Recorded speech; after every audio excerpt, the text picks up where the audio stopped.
Welcome. I'm Desiree Dubois, and founder of An Empowered Woman and Us Girls Productions, and welcome to Let's Talk Success.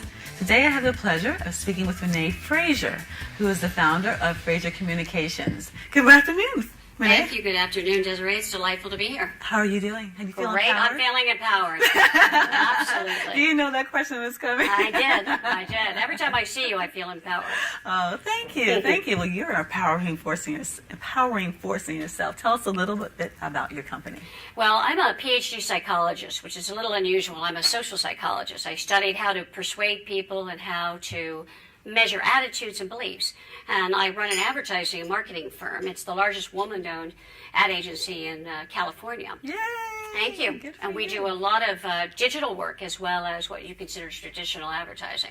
So everything from television and radio, print ads, billboards, to websites and landing pages and display ads and search engine optimization, social media and public relations. So a full-service integrated communications firm.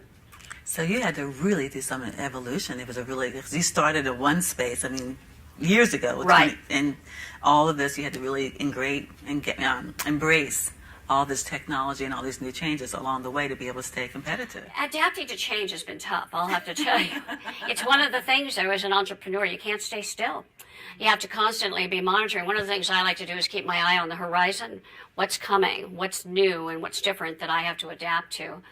And then identify the right skill set inside the organization. Because, you're only as smart as the people around you. And I'm very fortunate. I have a fabulous team, great people. And I bring people in who really understand technology and social media so that when I'm out selling the agency, when I'm talking about what we do, I have the advantage of having an arsenal of really great people that I can bring in to get the work done and to help me form the ideas and generate new campaigns, new approaches. So you're out selling. Who are your clients? Who are you selling to? Well, our clients have included, we've done national advertising for a long time for Toyota. We've handled East West Bank on a national basis. We handle Market Smith. We have St. John's Hospital here in Southern California. Handled hospitals for the last 12 years. But equal to that, we also do campaigns to create social change, which is really important to me, making a difference through communications. So we have a campaign throughout the state that's sponsored by First 5 California, telling parents about the importance of nutrition and, very importantly, how the child's brain is developing. From 0 to 3, many of the neuron connections, the synapses are being created, and they're actually creating the capacity to learn and process information. Most parents don't realize that. So we're talking about speaking to your child as soon as they're born, reading to them, so you're actually growing their brains while they're little. So that's one of the campaigns. You can tell I'm passionate about it. We also did an energy conservation campaign called Flex Your Power and Flex Alerts to get people to reduce energy, as we haven't built any power plants in California, but we've increased the number of people. And another one is BeWaterWise.com. We got people to reduce their water consumption by 5%, which has saved a significant amount of water as we go through some difficult droughts. So the campaign, the theme of the agency is doing well by doing good. And I didn't come up with that. That's Benjamin Franklin who copywrote that, but I think it's really important. I like to use communications to make change happen in the world. So going back a bit, have you always been interested in communications, or did you evolve into that? Your story, a little bit about that. Oh, it evolved. Do you want to hear the real truth about that? Yeah. My dad was in the ad business from the era of Mad Men. And I remember him telling me, this is a really rough world for women, RENEE, and I wouldn't advise that you go into it. And his way of saying that was, it's a business for people who wear pants. So I wear pants. But I went into my dad's office we had a family day. He was at an agency called Young and Rubicam, the largest in the United States at that time. And I was so impressed with the creative people and the ideas and the energy.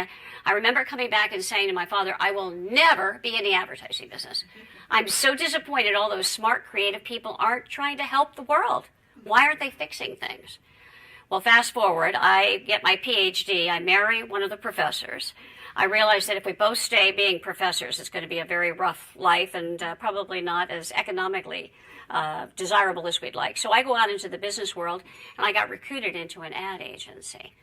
So sure enough, there I am in the advertising business and using my psychological knowledge on how to do research with consumers, how to gain insights, how to shape strategy. Then the tough part was my dad came down with lung cancer It came as a real surprise to us, but he had been a smoker. And I was at that point contemplating starting my own firm. I was running a large division of a big multinational ad agency called Bozell & Jacobs. I was a general manager and in charge of about $150 million. And I wasn't happy. I was traveling a great deal. I had 3 young daughters at home.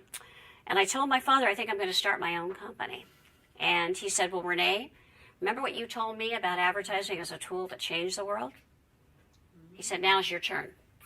So that meant not only do I have to make a successful company, I have to do the right thing. I've got to make sure I change the world. So I've been doing that for 15 years and trying to make a difference. And every day, that's the mantra at the agency. Let's make a difference. You know, it's wonderful because you actually are involved in a medium where you could actually do that out loud, so to speak, between your campaigns and between the way you implement and customize programs for different people. So along that way, even though you had that background, that knowledge, there's been a couple of challenges. Yeah. Became very relevant because, we often measure before and after. Have we changed things? Have we moved the needle? And that before and after means you can have real return on investment and metrics about whether or not you've made an impact. In any business you're in, it's a good idea to have those kinds of measures. We call them key performance indicators, KPIs, but things you're going to change in as a result of the work that you do so that you can demonstrate you've been effective. We spend millions of dollars for our clients. I like to make sure that they're truly invested wisely. What are some of the challenges you've encountered along the way? Oh, there's so many. There are many. One of the things that's very clear is when you're an entrepreneur and you own your own business, every day is different, and there are new challenges that come at you all the time. One of the ones that's probably more difficult to talk about is on the personal side. And I mentioned that professor I was married to. Well, I divorced him 3 years ago almost now, after 30 years of marriage, which was a very, very tough decision. But one of the things I have found, and I think this probably is, I'm not the only woman who's experienced this, is the more successful I became and the more accolades I got, the better our lifestyle was. But my husband's success didn't match mine. And remember, he started out as a professor and I started out as a student. And as my success occurred and his didn't, I think he felt diminished by it. And I didn't realize it. I call it there were the negative comments, there were the, jibes, just verbal assaults that were negative, and you just live with that. I think a lot of women do. And I had the 3 daughters at home. I wanted to make sure that we had a happy lifestyle. When I grew up, I played this game. It was a game of life where you had to choose at the front end of the game how many hearts, how many stars, and how many dollars you would get by the end of the game. Did you make it up, or is it actually a game like that? Yeah, it was actually a game. And you'd score it on a piece of paper, and then you'd put it in an envelope, and everybody had theirs. And so the person who won was the person who achieved their formula for success. I think in some ways I did that to myself. I felt I had to be Miss Perfect. You had to be successful in your business, you had to have a successful family, you had to have a successful marriage, and you had to have, a healthy well-being. It's hard to have all of those things. I think we put a lot of pressure on ourselves. So it became apparent to me that the marriage just wasn't working, and he wasn't really supportive and excited about who I was as a human being. And I think I'd gotten so used to it. We know that story of the frog that's in boiling water. It's warm water, warmer, warmer, warmer, warmer. Frog never jumps out. But if you put a frog in boiling water, it jumps out. So I realized that there just wasn't the relationship that I'd hoped there would be there, the supportive relationship. So I took the drastic step of getting divorced after that many years. That was hard to do. It's very hard to do. Yeah. Very hard to do. Yeah. But what was it? Was it something that propelled that movement? Was it just a time in our life, or was it a vision? Was it just something had to happen internally or externally that made you ready at that moment? And I say that because so many people are trying to make the decisions personally and professionally, right, and they don't do it, even though they know it's not right and know it's not wrong. Yeah. They just don't do it. So something had to... Well, what happened to me is, he was getting more involved in his own work, and we weren't spending much time together. And the time together was pretty caustic. And my daughter said to me, my youngest daughter, she said, Mom, if my boyfriend treated me the way Dad treated you, would you want me to stay with him? And that was like, shot to my heart. That was telling. So I realized that no, and I don't want to be a role model for my girls in a negative way. Now, the good news is, since the divorce, they're actually so pleased. They said, we spend more time with you. You're a fuller person. We adore being with you. I even have a new granddaughter who's 2 years old, Maya Luce, who's wonderful. So a lot of good things have come out of shedding that, but it was extremely hard. I think anytime you make radical change in your life, it's really hard. And you go through a period of, am I right, am I wrong, of uncertainty. But you have to try to imagine the light at the end of the tunnel. And you have to connect with what's inside of you and be true to that. And you ever thought about turning back? I'm sorry? Have you ever thought about turning back? Have you ever thought No. that it was the right decision? No. Okay. I mean, maybe in one day out of 2.5 years, it's like 700, 800 days. No. I'm really happy the way I am. Good. You know, and I'm sure there'll be other romance in my life. Remember those hearts, the dollars, and the stars? So I think the hearts, though, aren't just the romance. They're also your family and your friends Love, and your just daughters, love. the love that you Yeah. get. Absolutely. Yeah, I think love can come in many different ways. Right. We realize that when we are open to it. Totally. Totally open and not blocked by anything specific. That's right. And I think also having false expectations. You know, women trying to achieve balance is very difficult. And you can never have it all at once. We know that. So when you're in anything in the moment, you really have to be there. Because I'm so lucky. My 3 daughters are happily married. They have careers. And people say, how could that be? And I wonder, because, you know, working all the time, you wonder, did I do the right thing? I worked through and started my own company. And it meant there were long hours. But a couple of things I realized I did. One is I shared what's going on in my daily life with my girls at dinner time. I talk about the challenges that I was facing and the opportunities. And it made them feel part of it, and they learned from it. The second thing is it made them see me as a really happy human being. Because I finally got the courage when they turned 20, 21, I said, okay, did I make a mistake? Was it bad? Did you ever feel terrible because I wasn't there after school every day or to pick you up? And they said, no, Mom, because you were such a happy person. We wanted you to be a fulfilled human being. So in reality, you did us a favor by being that way. At least that's what they tell me now. So the guilt, well, that relieves a lot of guilt, though, because that's a guilt that most women have. You know, I think especially all the of us children. carry that Yeah. around. You know, I missed that birthday party, or I didn't attend that event. But, you know, what was telling for me to leave corporate America was I had the 2 young girls at home and my stepdaughter coming in every weekend. And every other weekend, I went to Japan for the company for 2 weeks to do speeches and meet with clients. I came back and it was my daughter's 3rd birthday, and I really wanted to be there. And they wanted me to get on a plane and fly to New York to go to a board meeting. And I said, no, time out. I got to be home with my children. And I know that was telling for them as well. You know, unfortunately, those are sometimes the pivotal moments where you decide, you know, I'd rather be my own boss and an entrepreneur than put myself through that kind of corporate culture. Great. Awesome. So what about victories? You shared what's victory as far as making that big decision and embracing your new life as a single woman.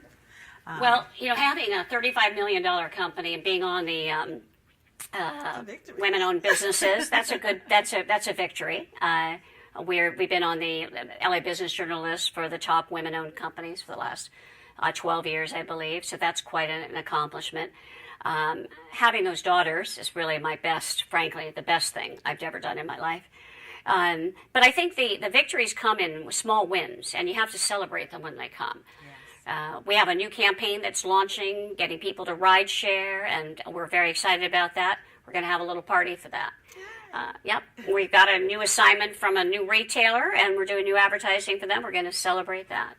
I try to find moments in every week that we have something positive, because the bad times come as well. So you've got to look for those moments.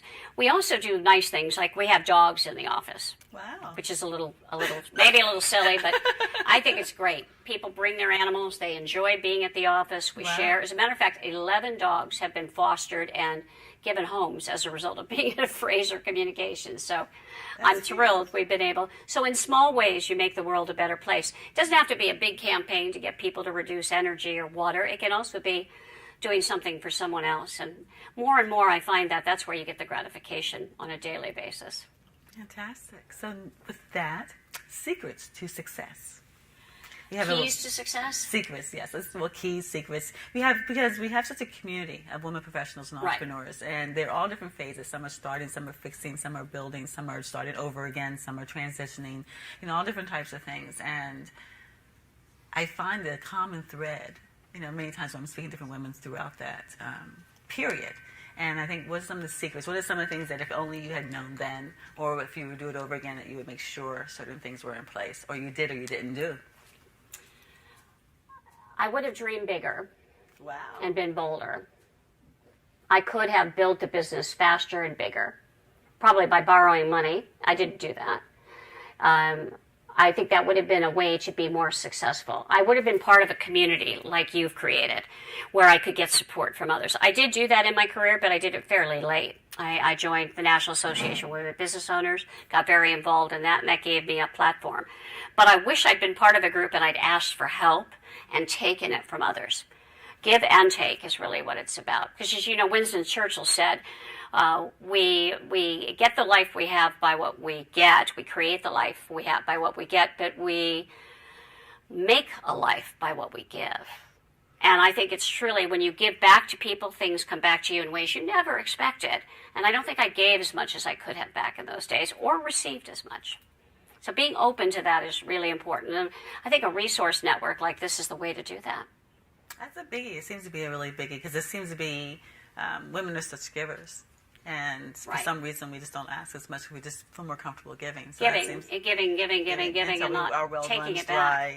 But on all different frames of life, with our personal life or with friends and family, and then with our business as well. So that's a great lesson to be learned. So, what's in your thoughts in the mornings when you wake up? Well, in the future, that's next. Tomorrow. I've got to think through the future. My world has become very digital, and I'm determining where do I go next with this company, and how do I leave a legacy behind. One of the things I've done is I created a radio show called Unfinished Business with Betsy Berkemer. And we talk about best business practices. It runs on a CBS affiliate here in Los Angeles and then across the internet. And it's a great way to inspire and encourage entrepreneurs. And I'd like to do more of that in the future, as opposed to the day-to-day of the business world. So I'm preparing my team to take over, and I'm going to move into a new career of more radio broadcasting and speaking engagements, which is wonderful. I think you have to always be prepared to take that next step. And that's scary because you're just right here in the day-to-day, but that's that idea of keeping your eye on the horizon, trying to determine where am I going to go next, and having the courage to do that. And that goes back to having a support group, people who say, you can go for it, you can do it. Well, it's also very humbling because now you're taking the baby that you spent many, many years, bringing to birth and actually that's right all the way through, and now being able to hand it over to somebody else. So it takes a lot of courage for you, but it takes a lot of trust that you have a great team that's able to do that. Letting go is really hard. And you heard about the founder syndrome, right? A lot of people talk about that. But I have learned in the last 3 years with millennials in my office that the more I let go and let them do it their way, the better off I am. And that was a hard lesson. I think we've all grown up on the notion, or many of us have grown up on the notion of being in charge, dictating, here's the objective and the goal, help me find a way to it. When in reality, I found by reframing it as, here are the issues I see, here's what I see as we can accomplish.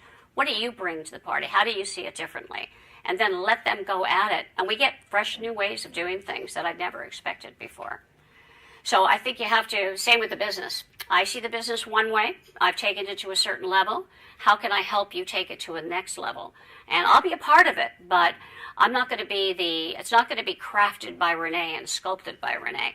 I'm going to turn it over and watch them do it. They're very wonderful, capable people. And I want to be on the sidelines watching, and I'll be reporting from my radio show, but I definitely want to see what they can make it. Absolutely. That's wonderful. That's awesome. I'm thinking about what empowering thought would you like to leave our listeners with today? I think what I'd like to say to people is I use yoga as a technique to dig inside of myself. I'm very much about breathing and taking a sense of what you are. I think it's very important to be empowered, to be in touch with who you are on the inside. What's the passion? What's the real belief that you have? And I actually believe we all have something called goodness inside of us, a strength that comes from the universe. And it may sound a little spiritual to people, but I believe that if you try to connect to that, it'll power you through very difficult times, and it'll give you guidance and direction that you couldn't otherwise achieve. So it's very important to be in touch with who you are on the inside, not be afraid to talk to who you are and to create your own mental consciousness and be a part of that goodness. Wow. That's important because that's hard. Yes. So many times when we get in those positions or when we have that quiet moment, we look elsewhere. We look outside. We look out, to someone else or something else. So you just said bring it right in. You have to breathe in, breathe deeply, and be in touch with it. And it'll give you enormous strength and capacity. And it's one of those sources of empowerment. I mean, when I think about empowerment, I think it's knowledge, it's confidence, and then it also is this internal passion. So what I'm talking about is that internal passion, that touch of goodness that each of us has. Okay, well, thank you. Thank you so much. Thank you, Desiree. It's been wonderful. Thank you. And I want to thank you. I want to thank you for joining us. This has been an Empowered Woman production of Let's Talk Success with Renee Fraser. And I encourage you to subscribe to us on YouTube and to join our social media family. As well as if you want more information, feel free to contact us at anempoweredwoman.com. I want to thank you so much for joining us today, and until we meet again, stay empowered.